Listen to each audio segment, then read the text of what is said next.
Hello everyone. तो आज हम आगे करते हैं जो हमने कल पढ़ा था रिएक्शन मैकेनिज्म।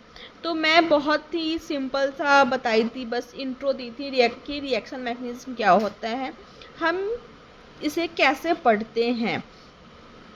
कल के वीडियो में हमने देखा था कि रिएक्शन क्या होता है, कि ओल्ड बॉन्ड का टूटना और नए बॉन्ड का बनना, इसे हम लोग बोलते हैं एक रिएक्शन मैकेनिज्म, जिसका कि हमने एग्जांपल देखा था।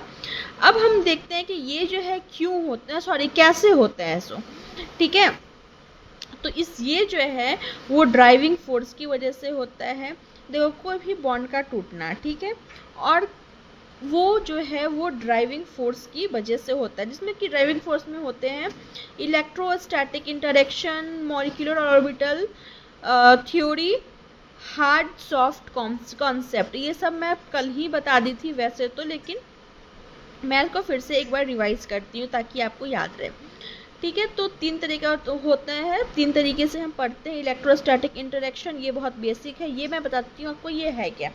तो जैसे देखो, मान लो कि निगेटिव और पॉजिटिव का जो इंटरेक्शन होता है ना, यही होता है इलेक्ट्रोस्टैटिक इंटरेक्शन। ठीक है, सेकेंड है मॉलिक्यूलर ऑर्बिटल थ्योरी। ये एडवांस होता है, ये हम इनऑर्गेनिक में पढ़ते हैं वैसे तो, लेकिन जस्ट सपोज कि अगर आपको समझ नहीं आ रहा हो तो मैं एक वीडियो इसका बना दूंगी, स्पेशली मॉलिक्यूलर ऑर्बिटल थ्योरी का। अदरवाइज ये हम पढ़ते हैं इनऑर्गेनिक में। ठीक है, फिर आता है तीसरा है हार्ड सॉफ्ट कॉन्सेप्ट। ठीक है, हार्ड सॉफ्ट कॉन्सेप्ट ये भी ठीक है, ये भी बेसिक ही है, बस ये जो है वो थोड़ा एडवांस तरीके से है। ठीक है, अब हम देखेंगे कि कैसे कौन से रिएजेंट आते हैं, कैसे अटैक होता है, कैसे प्रोडक्ट बनता है, इसके बारे में देखेंगे। ठीक है, तो सबस्ट्रेट, ठीक है, सबस्ट्रेट होता है, यहाँ रिएजेंट हम डालते हैं, कोई भी रिएजेंट डालते हैं तो बनता क्या है, प्रोडक्ट। ये हम क्लास 8, 9, 10th में हम पढ़ लेते हैं। ठीक है, अब हम आगे देखते हैं रिएजेंट कितने टाइप के होते हैं, रिएजेंट का काम कैसे होता है, वो कितने टाइप के होते हैं, इन चीज़ों के बारे में आज हम देखेंगे। तो आज हम देखेंगे रिएजेंट क्या होता है, न्यूक्लियोफाइल और इलेक्ट्रोफाइल होते हैं। ठीक है, दो तरीके से रिएजेंट होते हैं। न्यूक्लियोफाइल जो होता है वो रिच होता है, और इलेक्ट्रोफाइल जो होता है वो क्या होता है, इलेक्ट्रॉन डेफिशिएंट होता है। ठीक है, न्यूक्लियोफाइल जो होता है वो न्यूक्लियस लविंग होता है, क्योंकि ये इलेक्ट्रॉन रिच होता है। न्यूक्लियोफाइल अटैक्स पॉजिटिव चार्ज, ये पॉजिटिव चार्ज की तरफ अटैक होता है, मतलब जो इलेक्ट्रॉन डेफिशिएंट होते हैं ना, उनके साइड वो अटैक करते हैं। Nucleophile are electron rich in nature. देखो, जो अमीर होता है वो गरीब को मदद करता है ना। ऐसे ही हम कॉमन अपनी लाइफ में हम देखते हैं कि जो अमीर होते हैं वो गरीबों की मदद करते हैं, है ना। वैसे एज सिंपल उसी तरीके से सेम उसी तरीके से जो न्यूक्लियोफाइल होते हैं वो जो इलेक्ट्रॉन डेफिशिएंट है ना उसकी मदद करते हैं, उससे वो होते हैं। ठीक है, अब आता है दूसरा रिएजेंट जो होता है वो होता है इलेक्ट्रोफाइल। इलेक्ट्रोफाइल क्या होता है, इलेक्ट्रॉन लविंग होता है। इलेक्ट्रॉन इसमें डेफिशिएंट होता है, इट्स सिर्फ इलेक्ट्रॉन डेफिशिएंट होता है। इसका क्या होता है, ये खुद में इलेक्ट्रॉन की कमी होती है इसको। ठीक है, electrophile are the electron deficient are attacks the electron rich. ये जो डेफिशिएंट गरीब जो है वो अमीर की तरफ अटैक करेगा, अमीर जो है सो गरीब की तरफ अटैक करेगा। यही सिंपल है, यही है। अब हम आगे चलते हैं और देखते हैं। तो आगे है कुछ हम एग्जाम्पल देखेंगे न्यूक्लियोफाइल के। न्यूक्लियोफाइल का क्या क्या एग्जाम्पल है, इन चीज़ों के बारे में हम डिस्कस करेंगे। तो सबसे पहले निगेटिव चार्ज, लोन पेयर और बॉन्ड पेयर। ठीक है ना, ये जो है देखो, सबसे पहले एक चीज़ मैं बताती हूँ, जो न्यूट्रल होता है ना, न्यूट्रल मॉलिक्यूल्स एटम जो भी है, उसे हम बोलते हैं, केमिस्ट्री में पढ़ते हैं हम, कि वो सबसे स्टेबल कंपाउंड बोल लो या फिर एटम बोल लो, वो सबसे सॉरी कंपाउंड बोल रही हूँ मैं, मॉलिक्यूल बोल रही हूँ, एटम बोल लो, सबसे स्टेबल होते हैं। ठीक है, जो न्यूट्रल एटम या मॉलिक्यूल है ना वो सबसे स्टेबल माना जाता है। ठीक है, अब है कि सबसे हम देखते हैं कुछ एग्जांपल न्यूक्लियोफाइल के। नेगेटिव चार्ज, ठीक है, I-Cl- RS Br ROOH, ये एग्जांपल है। ये सिर्फ इतने एग्जांपल ही नहीं है, बट ये कुछ कॉमन एग्जांपल है जो मैं लिखवाई हूँ, अदरवाइज इसके और भी एग्जांपल होते हैं। ठीक है, फिर लोन पेयर में है H2O लोन पेयर वाले भी जो होते हैं वो भी न्यूक्लियोफाइल की तरह काम करते हैं, ठीक है। तो H2O, NH3 ये सारे जो है BPS3, H2S ये सारे जो लोन पेयर हैं वो भी न्यूक्लियोफाइल की तरह काम करते हैं। अब आते हैं हम बॉन्ड पेयर पे।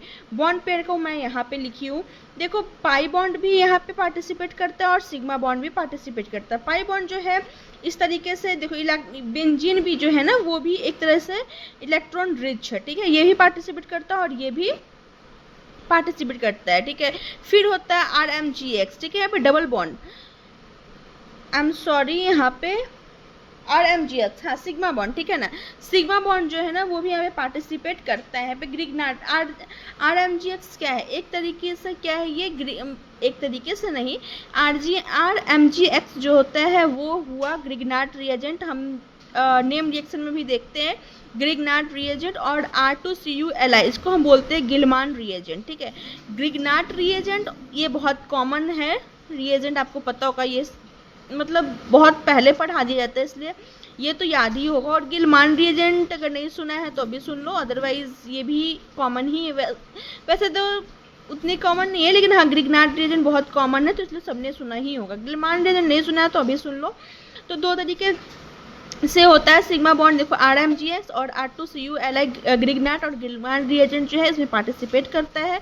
और वो कैसे पार्टिसिपेट करता है यहाँ पे देखो, एक एग्जाम्पल मैं ली हूँ, RMGX-CH3 MGX-CH3 जैसे ये है ना, यहाँ पे क्या होता है मैं बताती हूँ सिंपली, इतना RMGX करने की ज़रूरत नहीं है। R क्या है, अल्काइल ग्रुप हम लगाते हैं, ये कॉमन सी बात है, ठीक है। R को हम लेते हैं अल्काइल ग्रुप RMGX, ठीक है। यहाँ पे क्या होता है कि अब आप बोलोगे कि यहाँ कहाँ पे अटैक करता है, तो ये जो बॉन्ड है ना सिग्मा बॉन्ड, ठीक है, यहाँ पे सिग्मा बॉन्ड पे अटैक करता है, कोई चार्ज पे अटैक नहीं होता यहाँ पे। यहाँ सिर्फ हम शुरू से पढ़ते आते हैं कि चार्ज पे अटैक होता है, लेकिन ऐसा कुछ नहीं है, पर सिग्मा पे अटैक किया, ठीक है, बॉन्ड पे अटैक करता है और फिर ये इस तरीके से बनता है, ठीक है।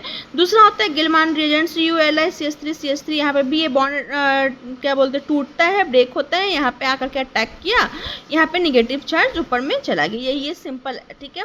अब हम आगे पढ़ेंगे इलेक्ट्रोफाइल। तो ये वीडियो हो चुका है 7 मिनट